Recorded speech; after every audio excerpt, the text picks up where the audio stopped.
You're watching South Asia Newsline and here are the top stories we are tracking for you on Monday, the 25th of August. Even PM Modi not exempt, India's Home Minister backs law to remove jailed ministers. Rescue efforts underway as water levels along Sutlej in Pakistan reach high alert level. And Pakistan claims 1971 Liberation War genocide issue settled twice with Bangladesh.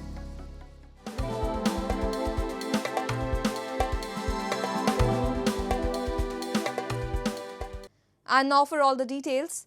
India's Home Minister Amit Shah has expressed confidence that the Constitution 130th Amendment Bill 2025 will be passed despite opposition criticism. The bill mandates automatic removal of the Prime Minister, Chief Ministers and Ministers if arrested and detained for 30 consecutive days on charges punishable with 5 years or more imprisonment. It has been referred to a 31-member Joint Parliamentary Committee. Speaking to news agency ANI, Shah said the bill aims to uphold constitutional morality and prevent governance from jail. He said the amendment applies equally to all, including the Prime Minister. Dismissing claims of political misuse, he argued courts would decide bail swiftly. He cited former Delhi CM Arvind Kejriwal's case, saying leaders must resign if jailed but may return after securing bail. Shah also clarified that the bill offers fairness, allowing any leader who secures bail even after 30 days to take the oath and return to office. मेरा बहुत स्पष्ट मानना है, मेरी party का मानना है, देश के प्रधानमंत्री का मानना है कि इस देश में कोई भी मुख्यमंत्री हो, मंत्री हो या प्रधानमंत्री हो, जेल में रहकर सरकार नहीं चला सकते। पहले भी कई लोगों ने मॉरल ग्राउंड पर इस्तीफा दिया है। हमारी नैतिक मूल्यों के स्तर को गिरने नहीं देना चाहिए। एक कानून नैतिक स्तर के मूल्यों को एक आधार देगा और इससे हमारा लोकतंत्र निश्चित रूप से मजबूत होगा। Meanwhile, the opposition India bloc lawmakers, including those of the JMM and the Congress, held a demonstration outside the Jharkhand State Assembly against the bill. They alleged the 130th Amendment Bill aims to weaken democracy. अब जो चुने हुए जनप्रतिनिधि हैं, उनका भी अधिकार छीनने का ये षड्यंत्र है और हम लोग देख ही रहे हैं पिछले कुछ वर्षों से किस तरह से ईडी, सीबीआई और अन्य संस्थाओं का दुरुपयोग करके मुख्यमंत्री को जेल भेजा जाता है, राज्य के मंत्रियों को जेल भेजा जाता है। हमारा खुद झारखंड राज्य में आपने देखा कि किस तरह से पिछले वर्ष आदरणीय हेमंत सोरेन जी को जेल भेजा गया था। क्या चीज प्रूवन हुए? कुछ प्रूवन हुआ, मगर वो जो कन्विक्टेड और अक्यूज्ड के बीच में फाइन लाइन होता है, उस लाइन को ही मिटाने का काम केंद्र सरकार कर रही है। And Group Captain Shubhanshu Shukla, the second Indian to travel to space, received a rousing welcome as he arrived in Lucknow on Monday. Excited children lined the streets, cheering for him during a grand roadshow. Shukla also revisited his alma mater, City Montessori School, where he was felicitated and addressed the students. In his inspiring speech, he urged them to dream big and contribute towards India's vision of landing on the moon by 2040. In my experience that I've had in the past 5 years of training and last 1 year flying to the International Space Station and coming back and looking at how this entire landscape is changing, I think the future is extremely bright. We are at the right time, the right opportunities are existing. And to cite an example, from on orbit I had 3 interactions with kids. One was live and you kids participated in that interaction, and the other 2 were through ham radio. And in each of these interactions, at least there was a kid who asked, I did not get a question, what do you do on station? Nobody asked me that. Or what does an astronaut do? But the question that I was asked was, in each of these interactions, how do I become an astronaut? Earlier on Sunday, India's Defence Minister Rajnath Singh felicitated the crew members of Gaganyaan mission, including Group Captain Shubhanshu Shukla in New Delhi.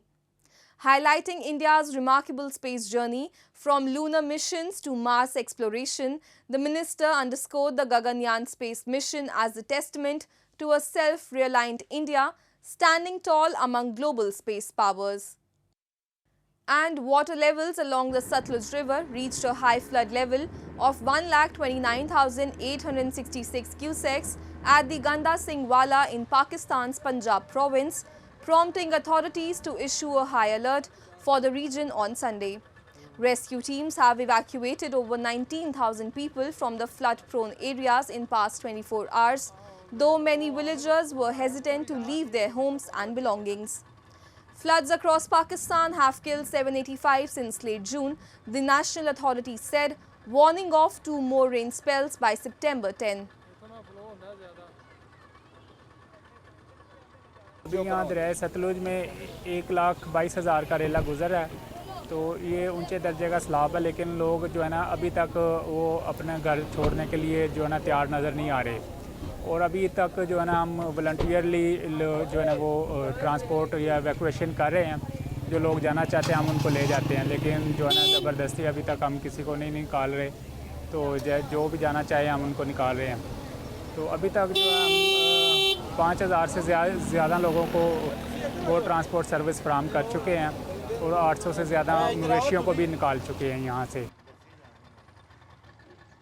Meanwhile, a mountain mudslide created a 7-kilometer lake in Gilgit-Baltistan province threatens to turn into a potentially catastrophic floods downstream, informed the National Disaster Management Authority. The mud flow descended into the main Gizar River channel and blocked it completely on Friday, creating a dam-like structure that poses a significant threat of bursting. And Pakistan's Foreign Minister Ishaq Dar has claimed the issue of Pakistani atrocity during the 1971 Liberation War has been addressed twice. During his 2-day visit to Bangladesh to boost train ties, Ishaq Dar was questioned by the press about the issue. He responded by saying that it was solved in 1974 and that Musharraf came to Bangladesh to address this issue. Ishaq Dar also quoted Quran and suggested that both countries should move on and look at the bright future. The issue of Pakistan's atrocities of 1971 has been a long-standing obstacle between the two countries. Dar indirectly referred to the tripartite agreement of 1974 signed by Bangladesh, India and Pakistan, where Pakistan had acknowledged the involvement of its military in the atrocities and referred to the regret expressed by General Musharraf during his 2002 visit of Dhaka. Ishaq Dar is the first Foreign Minister of Pakistan to visit Bangladesh in more than a decade after the ouster of Sheikh Hasina. Despite the thaw, Dhaka has maintained that Islamabad must formally apologize for the atrocities committed by the Pakistani army during the 1971 Liberation War. Moving on, education crisis is worsening in the world's largest Rohingya refugee settlement in southern Bangladesh. Since June, cuts to international aid have closed down operations of more than 45,000 schools, leaving over 2,27,500 displaced Rohingya children without education. Many bamboo and plastic classrooms remain deserted and doors locked in Cox's Bazar, the world's largest Rohingya refugee settlement in southern Bangladesh. Once, the children ran to school with notebooks in hand. Today, they wander aimlessly between the camps. The International Rescue Committee reports that currently no Rohingya child under 12 has access to education, leaving 500,000 children out of school and vulnerable to early marriage. With U.S. aid cuts, child marriage cases have risen by 3% this year, as desperate families resort to selling children for survival, the IRC says.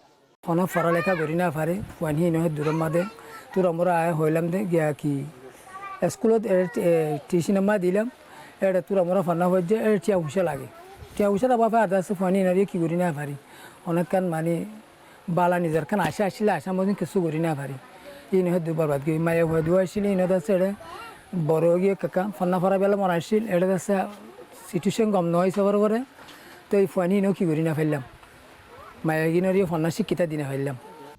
Meanwhile, Bangladesh's chief advisor Muhammad Yunus has said that Bangladesh has no scope to allocate resources for Rohingya refugees, urging international community to find a sustainable solution to the crisis. The Nobel laureate has called on the international community to draft a roadmap for Rohingya refugees' return. The UN Refugee Agency UNHCR says it needs about $256 million to support displaced Rohingyas. The amount is the lowest in 6 years.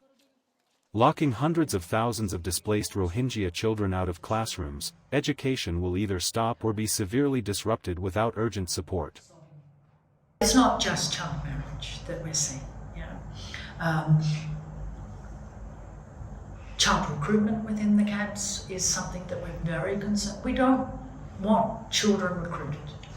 That is against every international law, and school protects the kids from that because they're occupied. Moving on, Sri Lanka's jailed former president Ranil Wickremesinghe was hospitalized on Saturday, a day after his arrest on allegations that he misused public funds while in office to finance private international travel. 76-year-old Wickremesinghe, who led the island nation during a devastating economic crisis, was arrested and taken into custody on Friday. The next day, he was taken to the emergency care unit at Colombo National Hospital with complications from dehydration, diabetes and high blood pressure, the hospital director, Dr. Rukshan Belana, told reporters. Wickremesinghe was later transferred to the ICU, where his condition was stable. Belana was quoted as saying, "Ranil Wickremesinghe, who is the first former president to be arrested in Sri Lanka, has been a feature of the country's politics since he was first elected as MP in 1977. A lawyer by profession, Wickremesinghe over the years went on to make several bids to become president, only getting the role he had long wanted in 2022 after Rajapaksa fled. At the time, his party was almost wiped out in the 2020 elections and he was left as its sole representative in parliament. He lost the 2024 election to the left-leaning Anurakumara Dissanayake.